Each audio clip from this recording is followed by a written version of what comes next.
I wish that people understood the impacts of SYNGAP1 on the family as a whole, because I think it's easier to understand how it can impact the individual, but the way that it impacts on the family is huge, particularly for siblings, I think. Can I just say that if I didn't work, I don't think I'd be even here still. Like I have just such respect for SYNGAP mums and dads who stay home. I find that going to work is like one of the most what's the word? I'm even looking for therapeutic things. Yeah, it's something that's for me. It's there's a set time for everything. There's always a break. And I think that people who are just perpetually at home night and day with these siblings and these Syngapians, I think without that kind of break, regular break, my hat goes like fully tipped to them, because it's relentless. It is 3 a.m. starts, and you know, fighting and kicking and absconding and all the things. Yeah, I think that it's physically just so punishing that going to work is actually a holiday. Yeah, how depressing is that? I know. Yeah, I would agree, Jen. I work because it's a mental break for me. And also at home, I don't get that feeling regularly of accomplishment, like progress. And also it's thankless most of the time, except for the few times where they put their little arms around you and they cuddle you and kiss you. Mostly it's kicks in the face and go. We've got a teenager now. But it's mostly thankless. So at work, it feels more that you can accomplish something. And as you said, you get breaks. Like you can actually go and get a coffee whenever you want. Yeah. And you're in control, I think, as well. Like, you know what you're expecting, and you can control the outcome. While with a Syngapian, you cannot control the outcome. Every day's different. So true. Yeah. So I'm not working at the moment. And Danny, what you said about the sense of accomplishment is massive, because I think we managed to get our disability parking permit this week, and that was my biggest achievement, and I was very excited. But it's tiny. Those little moments of accomplishment are tiny, and they're very few and far between. So I miss that from work. Is this where we all say how much we adore our support workers and how much we couldn't live without them? Yeah, I think we should have a support worker appreciation day. Absolutely. And I think Montana is like next level when support worker comes. It's hard to find things. It's hard to find things that bring us joy with the family, because what brings me joy is when I see them happy. And there's so few things that make them happy. So that's why I kind of hang on to the things that do. Like we took them to the snow and they actually loved it. Really? So it was really hard, but they loved it. It made them happy and it made me happy because we could do something as a family. And I mean, those things are few and far between. I think my biggest moments of joy are when my 2 girls are getting along and are playing together. And it doesn't happen very often, but when it happens, my heart melts. I think that's a mum thing. You want your kids to get along, don't you? Yeah. Maisie's now she's in a mainstream school, but they've started this program where kids with special education needs, whether it's behaviour or academic or whatever, they've made this group together. And Maisie's starting to make connections with kids. And I think same with Mateo, that she's really just been focused on the adults in her life.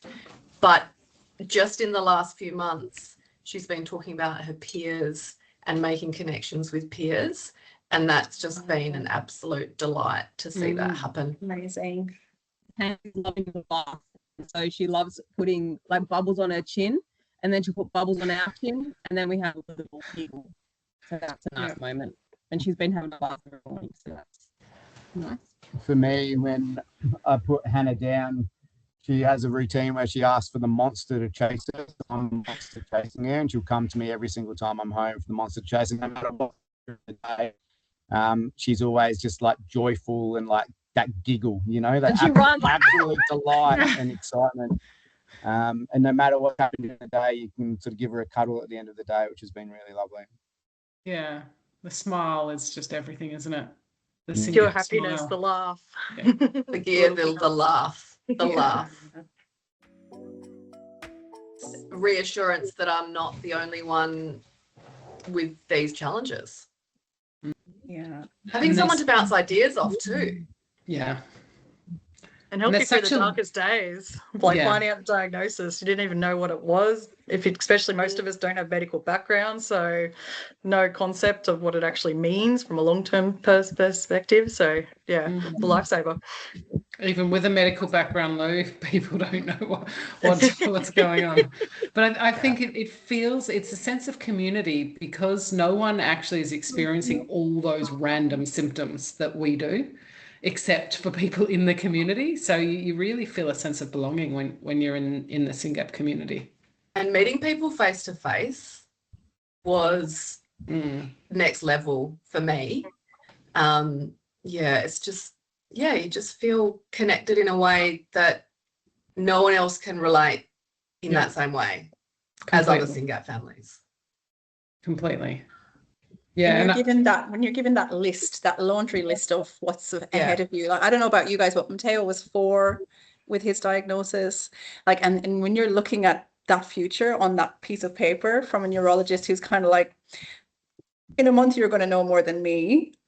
It's very it's really confronting. And then to meet people like Danielle or talk on the phone was life-changing for us, because you could just, in the middle of COVID, get this diagnosis, spiral completely, and then just to hear that there's hope on the horizon, you know, it's the only real light in a moment like that. So, and then just going forward, when you start having that new things pop up, like recently the doctor's saying, oh, you know, maybe we need to start thinking about Prozac, and I'm thinking again, like, that's just such a horrendous thing to have to think about putting an 8-year-old on, and everybody else who's ahead of me on the journey can say, oh yeah, that's actually a really good idea. That's been life-changing. And you think, oh yeah, okay. I don't feel so bad about it anymore.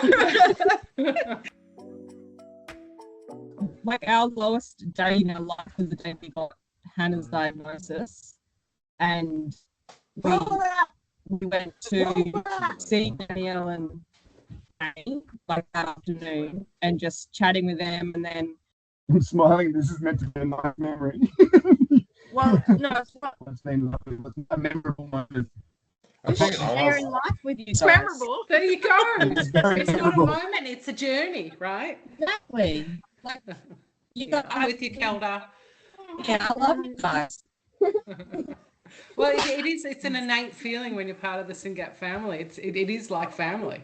You feel like blood. It's I remember when I got my diagnosis, Danny, and I remember, like, I was in that one of those global development things on Facebook, and I was like, oh, okay, I just wrote it. And next thing, Jess from the US was contacting me. And then next thing, you were messaging me. And then you're like, hey, and it was during COVID as well, because Jen and my boy got diagnosed at the same time. And you're like, I'm in Sydney for work. So I went to this domestic airport during COVID, and we had a coffee. You did? How did you meet that? Yes. I remember. She came to the airport. I remember that. That's awesome. And that was all within like 2 days. So it was amazing. And I was like, okay, afterwards I felt like, okay, so there's other people, I'm not alone.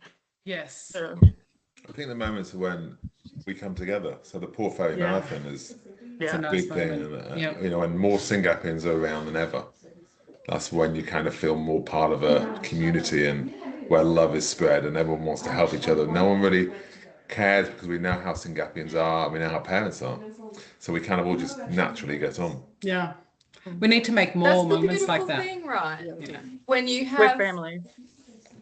When you're out in the general community, you have this feeling that people don't necessarily understand your child. But when you are with a SYNGAP family, like when we came to Melbourne to see Ingrid and we came to dinner at your place, Danny, there's no, like, you don't need to give any disclosures about, or disclaimers, sorry, about your child's behavior or the way they are, or what they are doing or what they're not doing. It's just pure acceptance in the most, I don't know, it's just, I don't know, it's such a lovely feeling to just feel acceptance. And you don't have to apologise. You don't have to apologise for your kid pulling something off the wall, or stealing something, or making a hole in your wall. Explain, warn, all of that stuff. It's just not necessary. I think the first thing is, though, that we have to make them more aware of the SYNGAP community. You know, and then, you know, with awareness comes support, you know, community, charity, and commitment.